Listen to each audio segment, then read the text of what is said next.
माहिती समोर येते। पुढची बातमी बघूयात। मुंडव्यामधील जमीन गैरव्यवहाराचं प्रकरण समोर आलं होतं आणि यामध्ये मुठे समितीचा अहवाल सादर झालाय। मुंडव्यामधील जमीन गैरव्यवहाराच्या प्रकरणामध्ये दस्त नोंदणी करताना झालेली अनियमितता तपासण्यासाठी नेमण्यात आलेल्या मुठे समितीचा अहवाल नोंदणी महानिरीक्षक रवींद्र बिनवडे यांच्याकडे सादर करण्यात येतोय। आज दुपारी हा अहवाल नोंदणी महानिरीक्षकांकडून विभागीय आयुक्त डॉक्टर चंद्रकांत पुलकुंडवार यांना सादर केला जाणार आहे। अहवाल गोपनीय असल्यामुळे अधिकाऱ्यांनी प्रतिक्रिया द्यायला टाळाटाळ केली आहे।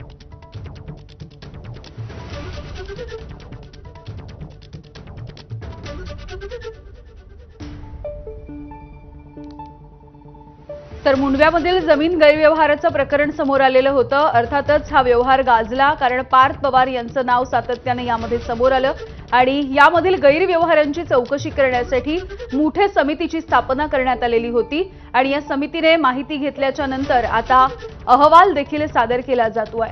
मुंडव्यामधल्या जमीन गैरव्यवहाराच्या प्रकरणामध्ये दस्त नोंदणी करताना झालेली अनियमितता तपासण्यासाठी ही समिती स्थापन करण्यात आली आहे।